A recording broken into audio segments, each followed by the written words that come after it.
Hai, selamat datang di One Tensei. Di sini gua akan merekap detail-detail penting dan menarik pada Mushoku Tensei Season 1, bagian kedua. Untuk yang belum nonton bagian satunya, bisa langsung klik aja videonya di deskripsi. 1. Wajah mbak-mbak bertopeng Nanahoshi terlihat dengan jelas, dan fun fact-nya, dia serta teman-temannya lah yang diselamatkan oleh Rudeus saat masih menjadi om-om Nolet sebelum bereinkarnasi. 2. Suku Super pertama kali diceritakan oleh Roxy sebagai suku dari kaum iblis yang paling mengerikan.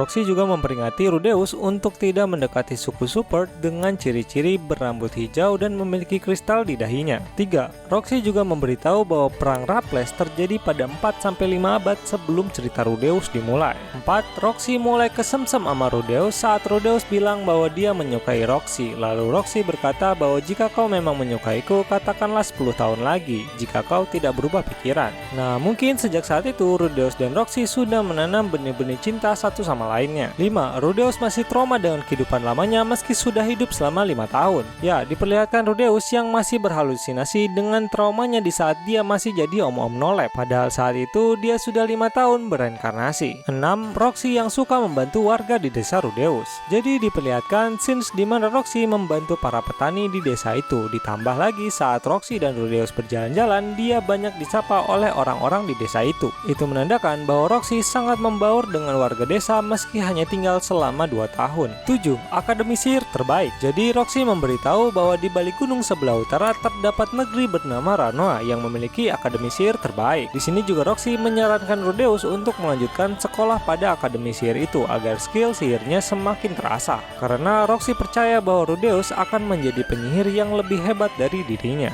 8. Pesan dari Paul NTR. Jadi ayah Rudeus aka Paul NTR yang berpesan pada Rudeus bahwa seorang pria harus selalu belajar dan melindungi orang yang kau sayangi, terutama keluargamu. Kata-kata itu simple, tapi fun fact-nya itulah nilai yang selalu dipegang oleh Rudeus dan yang membuat Rudeus bertahan pada benua iblis dan terus berpetualang untuk mencari sisa keluarganya yang terkena bencana teleportasi. 9. Rudeus menjadi penyihir tingkat luhur pada umur 5 tahun. Karena Roxy merasa tidak ada lagi yang bisa dia ajarkan pada Rudeus, alhasil dia mengadakan ujian kelulusan di mana Rudeus harus menggunakan sihir tingkat luhur yang dicontohkan oleh Roxy. Singkat cerita, Rudeus pun berhasil menggunakan sihir itu dan dia menjadi penyihir tingkat luhur di usianya yang masih 5 tahun. 10. Saat Roxy pamit untuk pergi karena tugasnya menjadi guru Rudeus sudah beres, diperlihatkan dia hendak memegang kepala Rudeus tapi tidak jadi. Itu karena Roxy sudah menganggap Rudeus bukan anak-anak lagi dan suatu penghormatan dari Roxy kepada Rudeus. Roxy juga memberikan kalung jimat pelindungnya untuk Rudeus sebagai kenang-kenangan dan berharap suatu saat mereka akan bertemu kembali. 11. Rudeus selalu memanggil Roxy dengan sebutan guru selama menjadi muridnya. Bahkan hingga Roxy berpamitan untuk pergi, Rudeus masih memanggilnya dengan sebutan guru.